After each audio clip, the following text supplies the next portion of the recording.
hier, ils ont montré à la télé les manifestations des citoyens libanais au plein cœur de Beyrouth et un peu ailleurs en tout Liban, et qui dit clair et net, Hassan Nasrallah, un terroriste.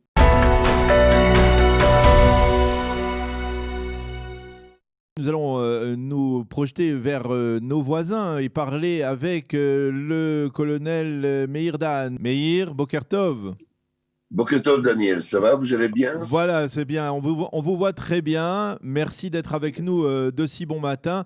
Nous avons pensé à vous pour nous solliciter, pour nous expliquer un peu quelle mouche a piqué Hassan Nasrallah, le leader du Hezbollah, qui a livré une très longue interview sur la chaîne de Hezbollah, et une interview à la fois dans laquelle il était menaçant, alors ça on a l'habitude, et puis même dans laquelle il a révélé, il a affirmé qu'il se savait lui-même menacé par les Américains, les Israéliens et les Saoudiens. Alors, que veut dire Hassan Nasrallah lorsqu'il dit qu'aujourd'hui, il y a 2 fois plus de missiles qui sont pointés vers Israël à partir du territoire libanais? C'est quoi cet avertissement?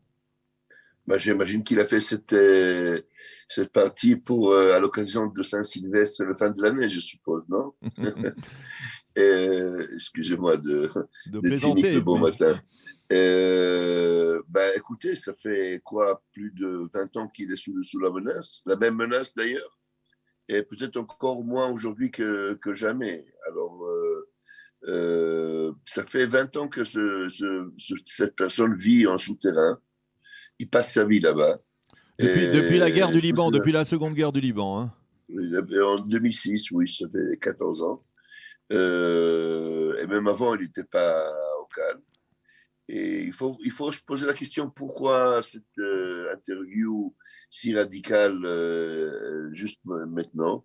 Et il suffit de voir ce qui est arrivé au Hezbollah et à son patron, les Iraniens, ces derniers 2 ans, ce qui leur arrive. Le Hezbollah n'arrive pas à sortir une seule opération complète et réussite. Il faut se rappeler qu'il est après 7 ans de combats sans arrêt en Syrie, après avoir subi plus de 3000 morts et quelques milliers de blessés, et des gens qui ont été immobilisés un peu partout dans le Méditerranée, enfin dans la région de l'Irak, Iran et la Syrie.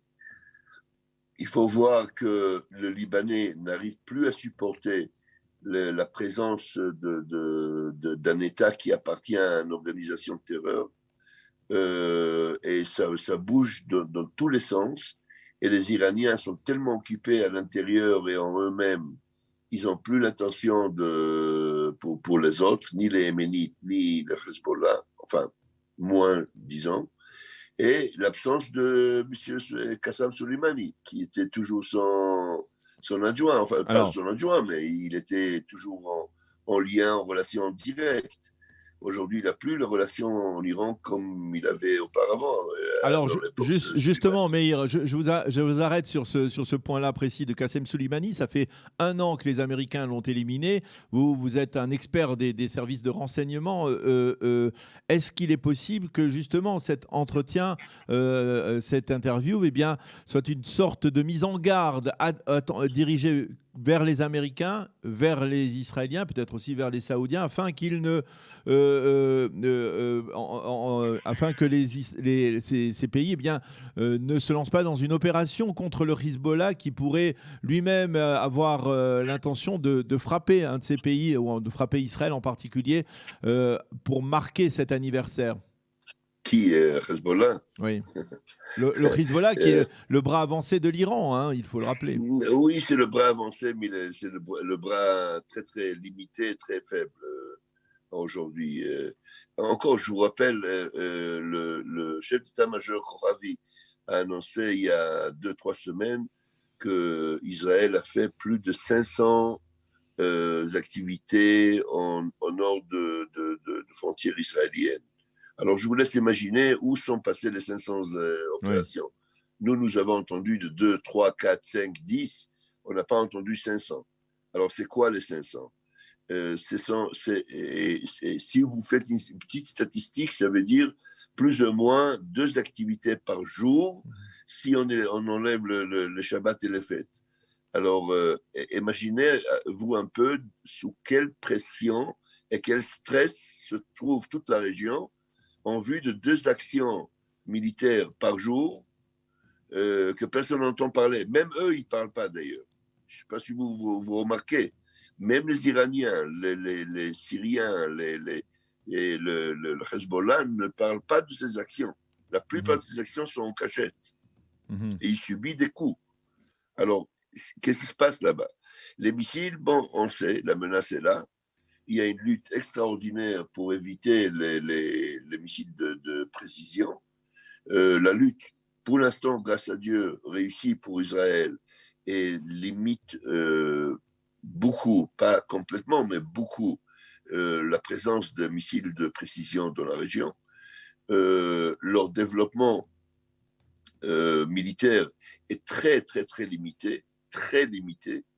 Et il faut se rappeler, je crois qu'il y a une semaine ou 2, il y a un livre qui vient de sortir, Harpon. Je ne sais pas si vous avez entendu parler. Oui, bien sûr. C'est une action... La lutte technologique contre économique et financière. Voilà. Alors ça, c'est une lutte qui mène depuis, disons, 10 ans, un peu plus, très précise. Elle a toujours été. Mais là, elle a été déclarée et très précise. Et elle affecte beaucoup le Hezbollah? Hezbollah et Iran. Oui. Et on parle de milliards, on ne parle pas de petites sommes. Maintenant, regardez un peu ce qu'il a ciblé et à nous d'en tirer les conclusions. Lui, il a ciblé Israël, les États-Unis et l'Arabie Saoudite. Oui. Est-ce que ce n'est pas le triangle qu'on voit ce dernier temps se dévoiler et venir en surface en différentes formes de relations à travers les Émirats, bien sûr, Bahreïn et tout ça. Mais bien, on a déjà parlé de ça, Daniel. Il n'y a pas des accords pareils sans l'acceptation de l'Arabie Saoudite. Et à mon avis, on est au point d'avoir les Saoudiens venir sur un accord similaire aux Émirats. Il a ciblé ce triangle-là et il est très dérangé par ce triangle. Il y a une semaine, on a entendu un sous-marin israélien passe en plein jour au canal Suez au golfe Perse. Il faut rassembler tous ces détails ensemble et voir toute l'image. Et voilà pourquoi. Et hier, ils ont montré à la télé les manifestations des citoyens libanais au plein cœur de Beyrouth et un peu ailleurs en tout Liban, et qui dit clair et net Hassan Nasrallah un terroriste.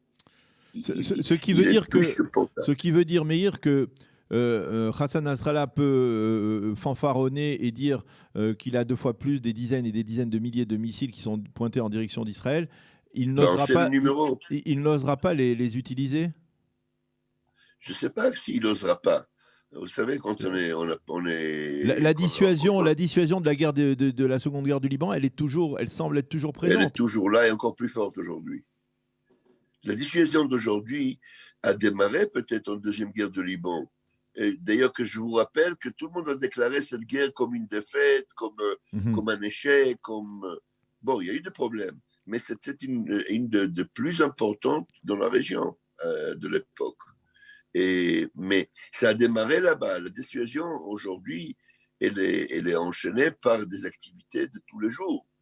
Et Israël maintient la dissuasion dans la région, tout le temps. Et l'ampleur, chaque jour de plus en plus. Il est maintenu sous très, très, très, très haute tension. Et qu'il fait l'adresse d'une cible, bien sûr, il a toujours été. Quoi de neuf? Qu'est-ce qu'il y a de nouveau? Qu'est-ce qui s'est passé hier qui n'a pas été avant-hier? Il a préféré se montrer un peu mesquin et un peu aventurier. Bon, c'est bien. C'est à son niveau, terroriste. Eh bien, Meir Dahan, merci beaucoup pour toutes ces précisions liées donc à cette interview fleuve accordée par Hassan Nasrallah à la télévision. Daniel, oui, si vous permettez une précision, deux mots, je crois que ce que Nasrallah évoque ce dernier temps attire le projecteur sur la région plutôt sous côté et golfe Perse. Il faut voir, on doit être réveillé à ce qui se passe là-bas. Ouais. Là-bas, il faut voir de plus en plus la tension augmente. On parle des bombardiers américains, des sous-marins israéliens. Il est bien évident qu'un sous-marin ne va pas seul et les bombardiers ne vont pas seuls. Un bombardier qui monte au ciel et sur le terrain, il y a toute une armada, toute une logistique, toute une infrastructure pour le recevoir et pour le faire sortir avec toutes ces centaines de tonnes de munitions. Il faut voir tout ce qui se passe autour et voir à quel point cette région peut exploser à chaque seconde. Merci beaucoup d'avoir été avec nous et bonne continuation. À bientôt. Merci Daniel. Au revoir.